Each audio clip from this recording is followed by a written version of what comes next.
Hey everybody, it is Rick Hagar. I want to welcome you to my live stream. I really appreciate you for taking some time out of your schedule to jump on this live stream. I've got some great information that I want to share with you. We're going to begin here in just a moment. As we get started, what I'd love for you to do is in the comments, drop down if you're with me live or if you are on the replay. Let me know if you're live or if you're on the replay. And in addition to that, if you could, let me know where you're coming in from. Let me know if you're live. Let me know if you're on the replay. Or let me know also where you're coming in from. What's your city, what's your state, what's your province. Let me know where you're coming in from. I always love to be able to go back and say hello and engage with people. Hey, Alfredo, how are you? Chris, how are you? Patricia, my wife, is on from the other room. So we've got some great stuff that I'm going to share with you here on this. As we get into this topic, which is going to be a strong topic, I think it's an important topic. If there's anything that you love and that you like, I would encourage you to engage. If you have any thoughts that you'd like to share, please go ahead and do that. If you have any ideas that have been helpful to you that you want to share, please go ahead and do that. And then also, if you feel that there's value in the information that we're covering, feel free to go ahead and share it, because I know that you can help other people by sharing information. Ideas can be life-changing, as Jim Rohn said. Hey, Christine, how are you doing? Okay, so with that, let's go ahead and jump right in. I want to share with you a topic here, and this particular topic is the number one success killer and 3 simple tips to win against it. The number one success killer and 3 simple tips to win against it. Now, if you're watching this and you think you know what the number one success killer is, go ahead and drop it in the comments. I'd like to see if anybody grasps what that is. Okay? Anybody know? Let's take a look here and see. The number one success killer, if you had to guess, what do you think is the number one thing that impedes people from being successful? Whether it's personal life or business life, anything specific. I'm going to give you the details on that right now. It is one word, and that word is procrastination. It's procrastination, the ability to delay some of the things that we should be doing.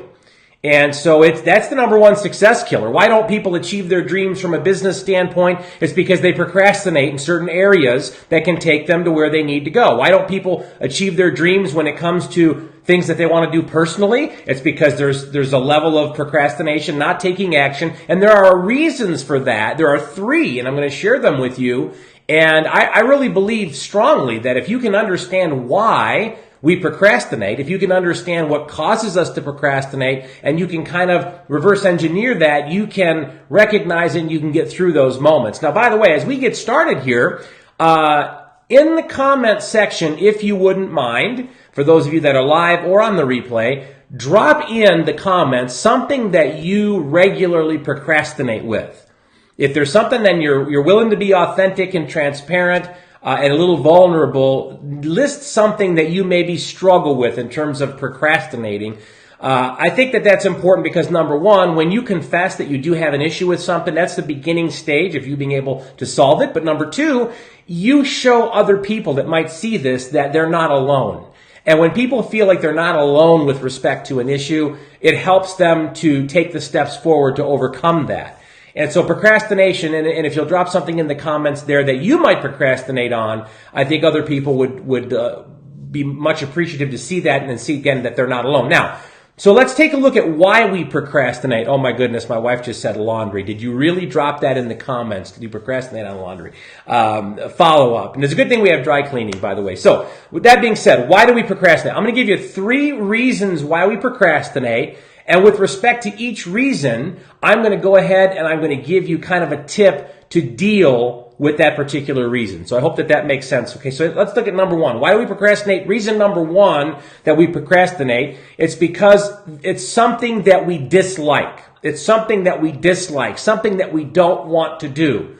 And there goes my wife saying, yeah, laundry, I dislike that. Okay, that's probably why you procrastinate. But you ever notice that if there's something that we have to do, if it's something that we've got to get done, if we really don't like doing it, we dislike doing it, we tend to procrastinate. Whether it be yard work, just working at the job, maybe it's a task, something that we genuinely just don't like to do, we have a tendency to procrastinate because we just dislike that particular item or that particular task.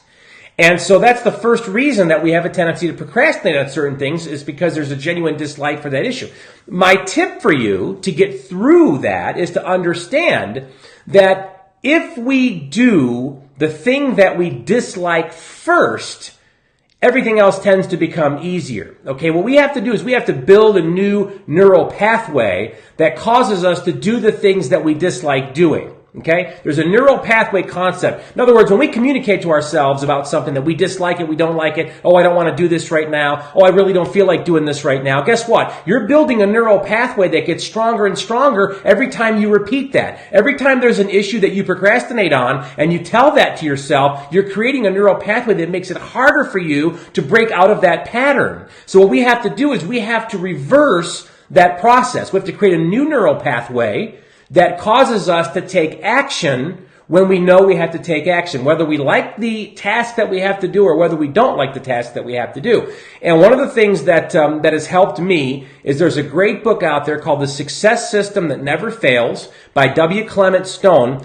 And W. Clement Stone says in this book that one of the things you can do is create autosuggestion. And by using autosuggestion, you can create a new neural pathway, and that neural pathway will help you to move beyond the procrastination based on things you don't like to do. So, for example, he talks about in the book that you should tell yourself, and I've said this on live streams before, 10, 20, 30 times a day, just do it now. I'm going to just do it now. When something comes up that I've got to do, I'm going to just do it now, just do it now, just do it now. If you repeat that to yourself 10, 20, 30 times a day, every day, as an autosuggestion, when something comes up that you know you have to do, and you start to feel those feelings of, oh, I really don't want to do this, you will begin to create a pathway that overrides those negatives because you're rebuilding that neural pathway. Does that make sense? So you say, I just do it now, just do it now, just do it now. You're rebuilding a new pathway so that when something does come up, you want to do it. Now here's the second part of this. If you're a big Jim Rohn fan, as I am, I was very blessed and fortunate to be able to spend time with Jim Rohn, is that he talks about how when something comes into your mind that you should act on, you have to act when the emotion is high. That's his quote. Act when the emotion is high. So if there's something that you dislike doing and you begin to create this new neural pathway of just do it now, just do it now, just do it now, the first time you have to do something and those negative feelings begin to creep in, but now the positive one starts to take over of just do it now, that's when you have to leap to your feet and get the job done. So that neural pathway process coupled with your action when the emotion is high, that is when you begin to override and begin to manifest a habit that begins to take over. So that when something comes up that you don't like doing, it doesn't become a procrastination issue anymore. So point number one, there's three reasons why we tend to procrastinate. The first one is because we generally dislike what it is that we have to do. We program ourselves to dislike it more, which makes it difficult. What we have to do is reverse engineer that process, build a new neural pathway that says, I'm going to just do it now, and then back it up with action when that emotion kicks in, and do it over and over and over again. You'll build a new neural pathway and create that new habit, which will help you overcome procrastinating due to something that you dislike. Hopefully that made sense. Okay, now let's go to the second one. By the way, if you have something that you procrastinate on because it's something you dislike, share that in the comments with folks as well. It'll be interesting to see some of the things that affect you because you just generally dislike them. Okay, here's the second one. Let's go to number two. The second reason that we tend to procrastinate with respect to certain things is not only something that we dislike, but the second one is it's something that we fear. If it's something that we fear, we tend to procrastinate. Isn't that right? Anybody procrastinate on going to the dentist? Okay? Making business calls? Why do you procrastinate? Because it's something that you fear. The best story that I can tell you, this is a personal story, I'm going to be a little vulnerable with you here for a moment, is I had a fear of the dentist for many, many, many years. When I was young, growing up in New York, I had a dentist when I was, 5, 6 years old, who was a little bit, he was a little old school. He didn't have the technology today. And so if I had something wrong that he had to address, he would do it, and I'd sit there and squirm, and he'd basically tell me to sit still, it wasn't that bad, and he would do it anyways. They didn't numb me up or anything back then.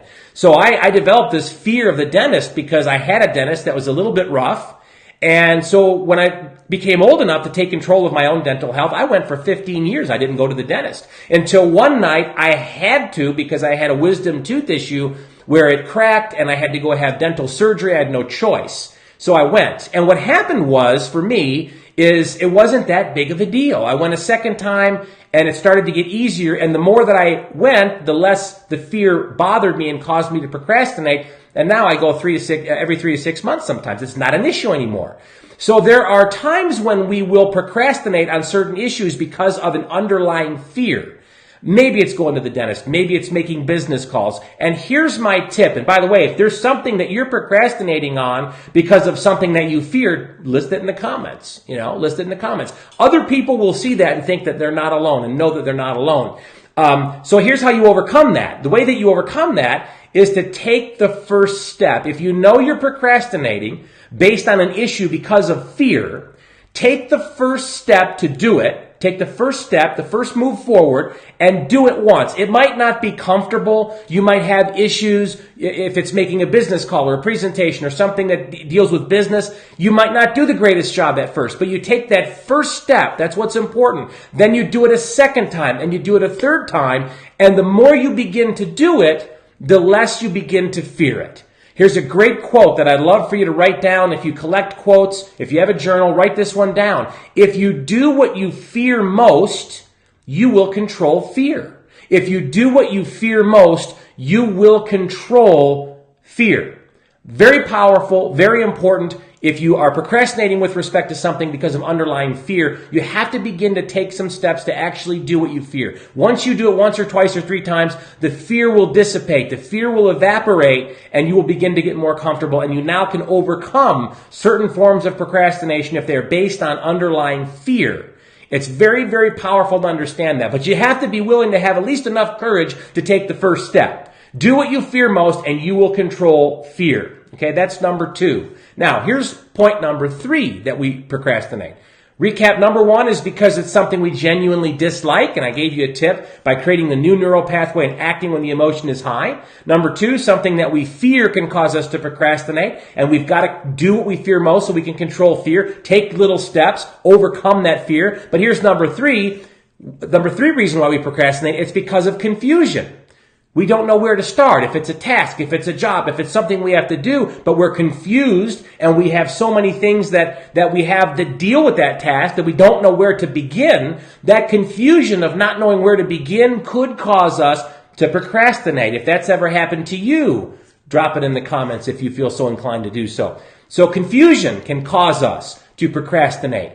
And the tip that I would share with you with respect to confusion is to slow down for a moment, take a look at what it is that you have to do, and start asking questions. Tony Robbins says that if you ask great questions, you'll get great answers. If you don't know where to start, begin asking questions. One question that I love when I have to start or engage in a project or something, whether it's personal or it's business, whatever it is, I ask myself, what's the one thing that if I did only that one thing, it would make almost everything else irrelevant? What's the one thing that if I just got that one thing done, it would take me 60, 70, 80% of the way home? What's that one thing? And rather than concentrate on all these things that make me nervous, all these things that cause me to be confused and allow me to procrastinate, I hone in on one thing and I focus on getting that one thing done. The most important, best thing, that goes first. Once that's done, I look at what's the next most important thing, and I do that. It's the domino theory. If you've ever read the book, The One Thing by Gary Keller,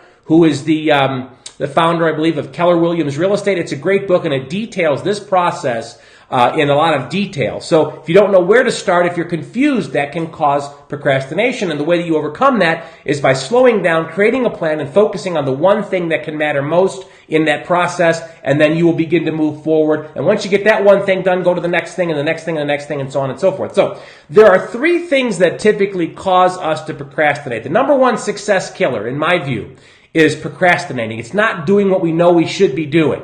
It's not taking action when we know we should be taking action. It's not doing the things that are critical to our success when we should be doing them. And there are reasons why we procrastinate, and they're not all the same. Sometimes it's a dislike. Sometimes it's a fear. Sometimes it's a confusion. And if we understand those things, and we understand some basic life tips or life hacks to get around those things, we can become less of a procrastinator. And when you become less of a procrastinator, you are overcoming the number 1 killer of all things success.